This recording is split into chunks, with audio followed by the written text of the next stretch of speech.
नमस्कार, आप देख रहे हैं सी न्यूज भारत और मैं हूं आपके साथ ज्योति अरोड़ा।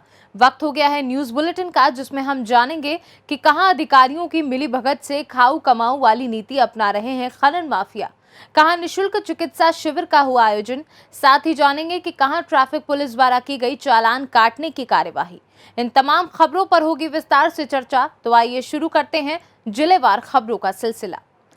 प्रदेश के मुखिया योगी आदित्यनाथ जहां एक तरफ खनन को लेकर सख्त हैं और खनन माफियाओं के ऊपर कार्रवाई करने के अधिकारियों को निर्देश भी दे चुके हैं, वहीं बाराबंकी के निंदुरा ब्लॉक जनपद में संबंधित अधिकारियों की मिली भगत से खाऊ कमाऊ वाली नीति से खनन माफिया लगातार खनन को अंजाम दे रहे हैं। बाराबंकी जनपद के कुर्सी थाना क्षेत्र की ओदार चौकी के अंतर्गत बीते 3 दिनों से पोकलैंड मशीन और आधा दर्जन डंपर से अवैध खनन कर मिट्टी एक कोको कोला फैक्ट्री में डाली जा रही। अधिकारी जानकर भी अनजान बने बैठे।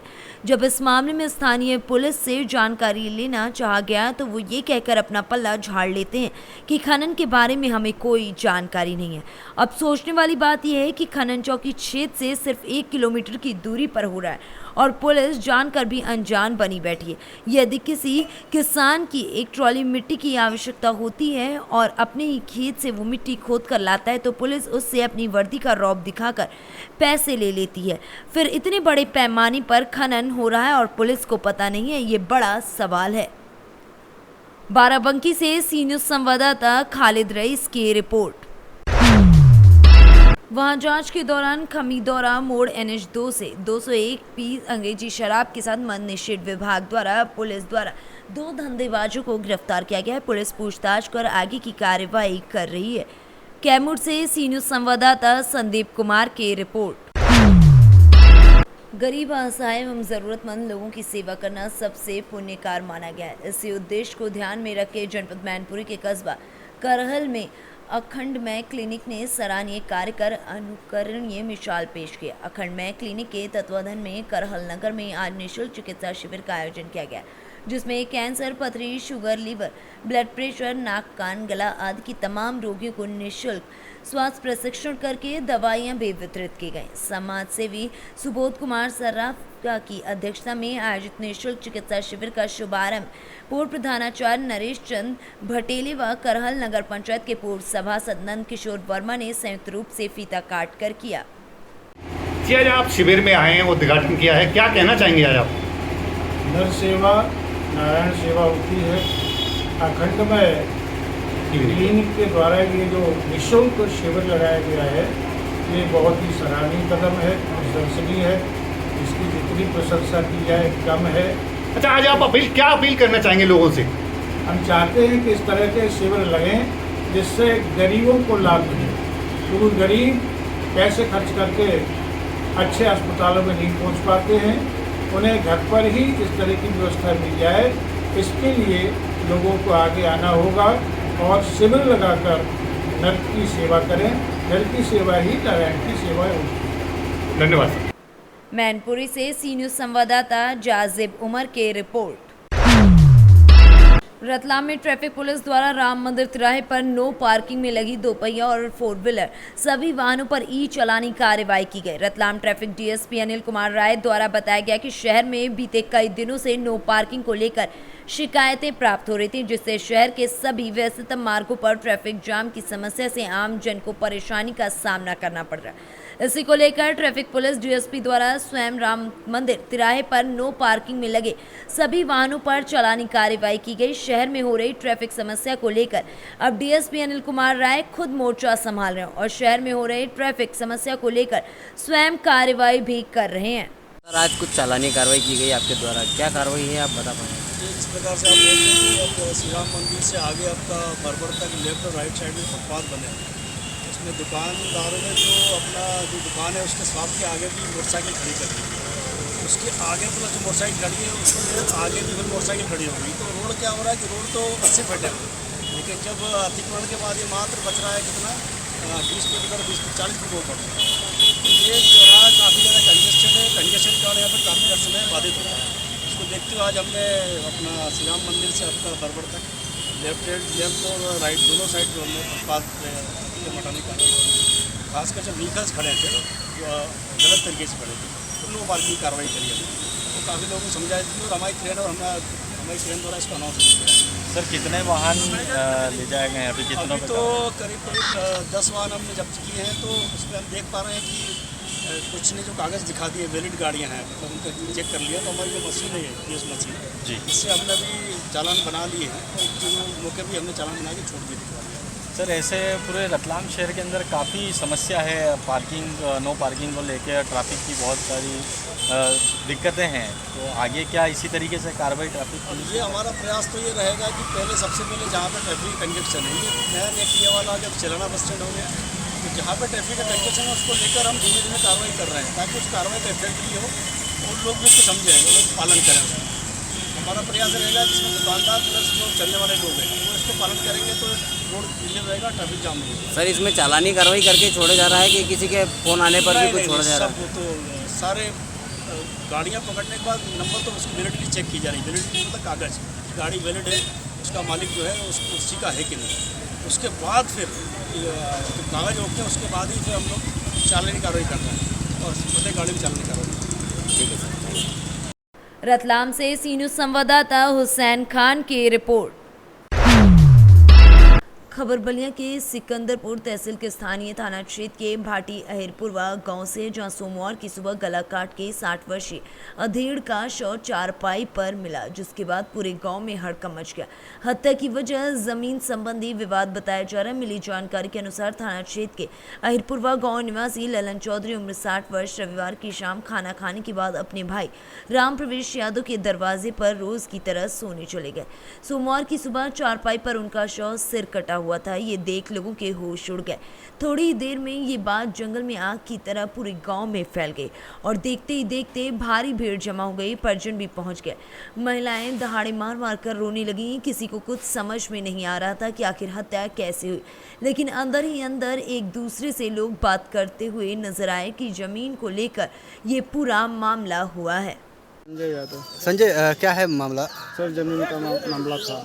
जो हमारे दादाजी हैं उनको हम सेवा कर रहे हैं, वो कहे थे दोनों आदमी से, तो जो सेवा करेगा उसके नाम मैं ज़मीन कर दूंगा जी। तो वो जो हमारा भाई है, जो भौजाई है, वो कह दी तो हम नहीं करेंगे, चाहे आप लोग मरे या चाहे कुछ हो जी। उसके बाद हम लोग सेवा करते हैं, 15 कट्ठा ज़मीन हमारे औरत के नामे कर दिए हैं जी। उसके बाद ये धमकी देने लगा। इसको जो वीरेंद्र है, इसका चचेरा जो भाई है कथौली का, वो भी आकर धमकी देने लगा, तो ज़मीन वापस करो नहीं तो तुम्हारा एक लड़का है टंगवा ले जाऊंगा। और जो हमारा भाई का भी जो औरत है वो भी यही बात कहती थी। यही सब करते करते वो धमकी देते थे, तो तुमको सिकंदरपुर में भेटाओगे तो गोली मार दूंगा, ये कर दूंगा, वो कर दूंगा। किसको धमकियाँ मिल रही थी? हमको मिल रहे थे। क्यों आपको धमकियाँ मिल रही थी? ऐसे ही मिल रही थी। जो वीरेंद्र है जो आता है, इसके पास जो आता है वही देता था, तो सिकंदरपुर में तुमको पकड़ लेंगे तो गोली मार दूंगा, ये कर दूंगा। वीरेंद्र कौन है? उसका चचेरा भाई है, जो हमारा जो भौजाई है वो चचेरा भाई है।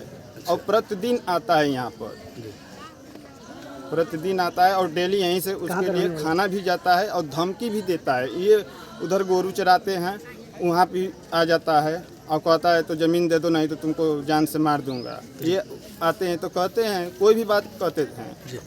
हाँ, यही बात है और हो ही गया। जो वो लोग कह रहे थे वो हो ही गया। आपको पता चला है? कब हमको जानकारी सुबह हमें पता चला। क्या जानकारी मिली आपको? यही जो भतीजा हमारा है दौड़ के गया, समझा देखिए बाबा के क्या हो गया है जी। तो आप आए मौके पे, क्या स्थिति थी? स्थिति खत्म हो गए थे, नैरेटिव कट गई थी, खून गिर गया था पूरा। वो नहीं थे, आए थे तो मैं आए, वो नहीं थे। आज सुबह सूचना मिली है कि श्री लल्लन को उन्हीं के बड़े बेटे अजय के द्वारा मार दिया गया है। सूचना मिलने पे तत्काल पुलिस बल के द्वारा मौके पे आकर के छानबीन की गई, तो पाया गया कि लल्लन जी जो अपने घर के बाहर सो रहे थे, उनमें रात्रि में उनके बड़े बेटे अजय के द्वारा पुरानी ज़मीन जो कि उन्होंने अपने छोटे बेटे की पत्नी के नाम लिखवा दी थी, उसी रंजिश को लेकर के अपने ही पिताजी की हत्या कर दी गई है। अभियुक्त की निशानदेही पे आला कत्ल बरामद करके अभियुक्त से पूछताछ की जा रही है। अग्रिम जो भी जानकारी होगी आप लोगों को अवगत करवाया जाएगा। सर आरोपी गिरफ्तार हो चुका है क्या? आरोपी से पूछताछ की जा रही है, जो भी आगे होगी प्रगति होगी आप लोगों को अवगत करवाया जाएगा। बलिया से सी न्यूज़ संवाददाता राजू गुप्ता की रिपोर्ट। एक तरफ जहां योगी सरकार गन्ना किसानों का भुगतान 14 दिन में करने का दावा करती, वहीं दूसरी तरफ सिंभावली शुगर मिल चिलवरिया किसानों का करोड़ों अरबों रुपए दबाए बैठी, जिससे किसान आत्महत्या जैसे कदम उठाने को मजबूर हो गए। वहीं दूसरी तरफ मिल के जीएम पीएन सिंह के तानाशाही वाले रवैये से किसान और जनमानस परेशान हो चुके। मिल में एक तरफ जहां प्रशासन अपने चहेतों का भुगतान निकाल दे रहे हैं, वहीं दूसरी तरफ आम किसानों की कोई सुनवाई नहीं हो रही है।